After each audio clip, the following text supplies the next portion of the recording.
രാമചന്ദ്രാഭിഷേകം ശ്രീരാമചന്ദ്രാഭിഷേകം സീതയാ സഹിത രാമചന്ദ്ര രഘുവീരരാജ്യാഭിഷേകം ശ്രീനീലകണ്ഠാഭിഷേകം ആഞ്ജനേയ പരിസേവ്യൻ ധീരഭരതാഭിപൂജ്യൻ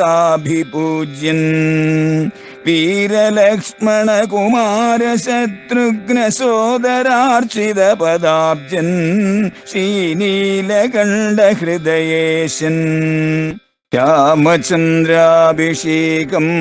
ശ്രീരാമചന്ദ്രാഭിഷേകം. അല്ലേ രാമ, യാവത്വം ന വനം യാതഃ പുരാ തസ്മാത് അതിത്വരം പിതാ താവന്നതേ രാമ സ്നാസ്യതേ ഭോക്ഷ്യതേ വിവ. അല്ലയോ രാമ,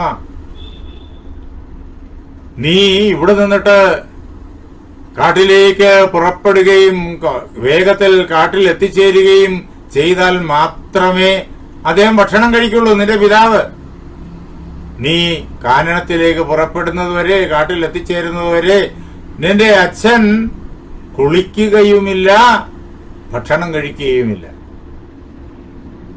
അപ്പോ നിന്റെ അച്ഛൻ ഭക്ഷണം കഴിക്കണം നിനക്ക് ആഗ്രഹമുണ്ടെങ്കിൽ എത്രയും വേഗം നീ ഈ അയോധ്യയിൽ നിന്ന് പുറത്തു പോകണം, കാട്ടിനുള്ളിലേക്ക് പ്രവേശിക്കണം എന്നുകൂടി പറഞ്ഞു.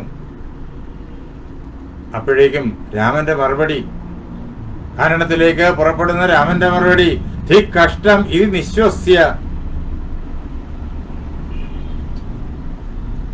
രാമൻ കാനനത്തിലേക്ക് പോകുന്ന അവസരത്തില് രാജാവിന്റെ മറുപടി, രാജാവ് അവിടെ ആ സമയത്ത് ഇത്രയും പറഞ്ഞു.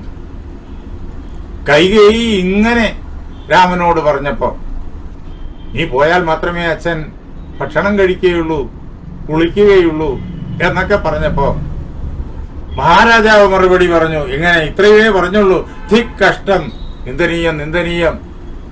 കൈകേയിയുടെ വാക്ക്, കൈകേയിയുടെ നിർബന്ധം നിന്ദനീയമാണ്, കഷ്ടമാണ്, കഷ്ടമാണ് എന്നിങ്ങനെ ദീർഘനിശ്വാസത്തോടുകൂടി ശോകത്താൽ ആകെ തകർന്ന മനസ്സോടുകൂടിയിട്ട് മഹാരാജാവ് പ്രതികരിച്ചു.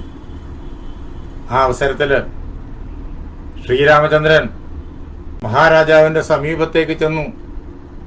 മഹാരാജാവ് ആ കട്ടിലിലേക്ക് ആ നിമിഷം വീണു. ധി കഷ്ടം എന്ന് പറഞ്ഞ് കട്ടിലിലേക്ക് വീണു. രാമൻ അദ്ദേഹത്തിന്റെ സമീപത്ത് ചെന്നു.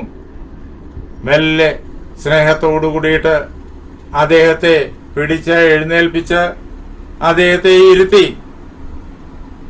എന്നിട്ട് ശ്രീരാമചന്ദ്രൻ അവരെ രണ്ടുപേരെയും തൊഴുതു. എന്നിട്ട് കൈകേയിയോട് പറഞ്ഞു, അല്ലയോ അമ്മേ, അച്ഛന് വളരെയേറെ ദുഃഖമുണ്ട്. അച്ഛന്റെ ദുഃഖം വർദ്ധിക്കാതിരിക്കാൻ അമ്മ വളരെയേറെ ശ്രദ്ധ വയ്ക്കണം. അച്ഛനെ ആശ്വസിപ്പിക്കണം. മധുരങ്ങളായ വാക്കുകൾ കൊണ്ട് അച്ഛന്റെ ദുഃഖത്തെ അകറ്റണം. ഞാനിതാ ഇപ്പോൾ തന്നെ ഇവിടെ നിന്നിട്ട് പുറപ്പെടുന്നു എന്ന് പറഞ്ഞ് ഭരതൻ രാജ്യം ഭരിക്കട്ടെ, അച്ഛന്റെ നിർദ്ദേശങ്ങൾ ശ്രദ്ധിച്ചുകൊണ്ട് ഭരതൻ ഈ രാജ്യത്തെ സംരക്ഷിക്കട്ടെ എന്ന് പറഞ്ഞുകൊണ്ട് രാമൻ ഉടനെ തന്നെ അവിടെ നിന്നിട്ട് പുറപ്പെടാൻ തുടങ്ങാണ്. അപ്പോ മഹാരാജാവിന് ഒന്നും തന്നെ മറുപടി പറയാൻ കഴിഞ്ഞില്ല. ശോകാത് അശക്നുവൻ വക്തും പ്രരുരോധ മഹാസ്വനം. വർദ്ധിച്ചതായ ശോകത്താൽ ഒന്നും പറയാനാകാതെ കണ്ട് അദ്ദേഹം വലിയ ശബ്ദത്തില് ഉറക്കെ അദ്ദേഹം പൊട്ടിക്കരഞ്ഞു. ശ്രീരാമചന്ദ്രൻ വന്ദിത്വാ ചരണൗരാജ്ഞോ വിസജ്ഞശ്ച പിതുസ്തത. ആ അച്ഛൻ അപ്പോ മോഹാലസ്യപ്പെട്ടു പോയിരിക്കുന്നു. ഇനി ഏറെ നേരം താൻ ഇവിടെ നിൽക്കാൻ പാടില്ല, രാമൻ അറിയാം. എങ്കിൽ അച്ഛൻ പോകാനായിട്ട് അനുവദിക്കില്ല. ആ പരിതാപകരമായ അവസ്ഥയിലും താൻ അവിടെ നിന്നിട്ട് പോയേ പറ്റൂ. രാമന്റെ മനസ്സ് രാമനോട് പറഞ്ഞു. രാമൻ ഉടനെ തന്നെ അച്ഛനെ വന്ദിച്ചു. അദ്ദേഹത്തിന്റെ പാദങ്ങളിൽ ദണ്ഡനമസ്കാരം ചെയ്തു. എന്നിട്ട് കൈകേയിയാശ്ചാപി അനാര്യയായ നല്ല പെരുമാറ്റമില്ലാത്തവളായ, നല്ല ബുദ്ധിയില്ലാത്തവളായ, നല്ല മനസ്സില്ലാത്തവളായ ആ കൈകേയിയുടെ പാദങ്ങളെയും ശ്രീരാമചന്ദ്രൻ ദണ്ഡനമസ്കാരത്താൽ വന്ദിച്ചു. എന്നിട്ട് സരാമ പിതരം കൃത്വ കൈകേയീം ച പ്രദക്ഷിണം, അച്ഛനെ പ്രദക്ഷിണം ചെയ്തു രാമൻ തൊഴുകയോടുകൂടിയിട്ട്. അതേ പ്രകാരത്തില് കൈകേയിയെയും രാമൻ പ്രദക്ഷിണം ചെയ്തു. പ്രദക്ഷിണം ചെയ്തിട്ട് നിഷ്ക്രമ്യ അന്തഃപുരാത്തസ്മാത് സ്വം ദദർശ സുഹൃജ്ജനം, ആ അന്തഃപുരത്തിനുള്ളിൽ നിന്ന് വളരെ വേഗത്തിൽ രാമൻ പുറത്തേക്ക് ഇറങ്ങുമ്പോഴേക്കും അവിടെ രാമന്റെ പട്ടാഭിഷേകം നടക്കുന്നത് കാണാൻ വേണ്ടിയിട്ട് വന്നു ചേർന്നിരിക്കുന്നതായ ജനങ്ങളെല്ലാം അവിടെ അണിനിരന്ന് നിൽപ്പുണ്ട് രാമനെ കാണാൻ. രാമനെ മഹാരാജാവ് വിളിച്ചു വരുത്തിയതാണല്ലോ. അഭിഷേകവുമായി ബന്ധപ്പെട്ട വലിയ കാര്യങ്ങൾ പറയാൻ വേണ്ടിയിട്ടായിരിക്കും അദ്ദേഹം വിളിച്ചു വരുത്തിയത്. ജനങ്ങൾക്കറിയാം. അകത്ത് നടന്ന സംഭാഷണങ്ങളൊന്നും തന്നെ ആരും മനസ്സിലാക്കിയിട്ടില്ല. അപ്പൊ രാമൻ പുറത്തിറങ്ങി വരുന്നതും കാത്തു നിൽക്കാണ്. അവരെല്ലാം രാമനെ കാണുന്നു, രാമൻ അവരെയും കാണുന്നു. അങ്ങനെ രാമൻ തന്റെ സുഹൃത്തുക്കളെ കണ്ടു. ലക്ഷ്മണൻ ആ അവസരത്തില് രാമന് അംഗരക്ഷകനായിട്ട് രാമന്റെ കൂടെ നിൽപ്പുണ്ട്. ലക്ഷ്മണ പരമക്രുദ്ധ, അവിടെ ആ അന്തഃപുരത്തിനുള്ളിൽ നടന്നതായ കാര്യങ്ങൾ ഏകദേശം ലക്ഷ്മണൻ മനസ്സിലാക്കി. വലുതായ കോപമാണ് ലക്ഷ്മണന്. പക്ഷെ അപ്പോ ഒന്നും പ്രതികരിക്കാൻ പാടില്ല. സുമിത്രയുടെ ആനന്ദത്തെ വർദ്ധിപ്പിക്കുന്നവനായ ലക്ഷ്മണൻ ഭയങ്കരമായ ക്രോധത്തോടു കൂടിയിട്ട് രാമന്റെ പിന്നാലെ രാമന് സംരക്ഷണം ഒരുക്കിക്കൊണ്ട് ലക്ഷ്മണനും പുറപ്പെട്ടു. അപ്പോൾ അവിടെ അഭിഷേകത്തിന് വേണ്ടിയിട്ടുള്ളതായ പദാർത്ഥങ്ങൾ തയ്യാറാക്കി വച്ചിരിക്കുന്നതെല്ലാം രാമൻ കണ്ടു. അതിനെ പ്രദക്ഷിണം ചെയ്ത് വന്ദിച്ചു. പിന്നെ അതിലേക്ക് നോക്കിയില്ല രാമൻ. വളരെ വേഗത്തിൽ അവിടെ നിന്ന് പുറപ്പെടുകയായി. അപ്പോഴേക്കും ആളുകൾ, ഈ കഥയൊന്നും അറിയാത്ത ആളുകൾ ഉടനെ തന്നെ രാമന്റെ തലയ്ക്ക് മുകളില് അലങ്കൃതമായിരിക്കുന്ന കുട പിടിച്ചു. ചാമരങ്ങൾ രാമന് രണ്ടു വശവുമായിട്ട് അവർ വീശി തുടങ്ങി. എന്ന് മാത്രമല്ല, ഇങ്ങോട്ട് വന്നതുപോലെ അങ്ങേറ്റം ആർഭാട സഹിതമായൊരു ഘോഷയാത്രയ്ക്ക് വേണ്ടിയിട്ട് അവർ മുതിരുകയാണ്. രാമൻ പക്ഷേ രാജ്യം ഉപേക്ഷിച്ചു കഴിഞ്ഞിരിക്കുന്നു, അധികാരം ഉപേക്ഷിച്ചു കഴിഞ്ഞിരിക്കുന്നു. കൈകേയിയോട് വാക്ക് പറഞ്ഞ ആ നിമിഷത്തിൽ തന്നെ സന്യാസിമാരുടെ ലളിതമായ തപോനിഷ്ഠ സ്വീകരിച്ചു കഴിഞ്ഞിരിക്കുന്നു. അതുകൊണ്ട് രാമൻ എന്ത് ചെയ്തു വെച്ച് കഴിഞ്ഞാല് ആളുകൾക്ക് കാര്യം മനസ്സിലായില്ല. രാമൻ ഇങ്ങനെ അവരുടെ ആ ആഘോഷങ്ങളെ തടയുന്നത് കണ്ടിട്ട് പ്രതിഷിധ്യ ശുഭം ഛത്രം, രാമന്റെ തലയ്ക്ക് മുകളില് ഉയർത്തിപ്പിടിച്ചതായ മംഗളകരമായിരിക്കുന്ന ആ കുടയെ രാമൻ വേണ്ട എന്ന് തന്റെ ആംഗ്യം കൊണ്ട് നിഷേധിച്ചു. കുട ഉയർത്തിയപ്പോഴേക്കും അദ്ദേഹം അത് നിഷേധിച്ചു. എന്ന് മാത്രമല്ല, വ്യജനേജസ്വലങ്കൃതേ, ഒന്നായി അലങ്കരിക്കപ്പെട്ടിരിക്കുന്നതായ ആ ചാമരങ്ങൾ, വെൺചാമരങ്ങൾ, രാജകീയ ചിഹ്നങ്ങളാണ് ഇവയെല്ലാം.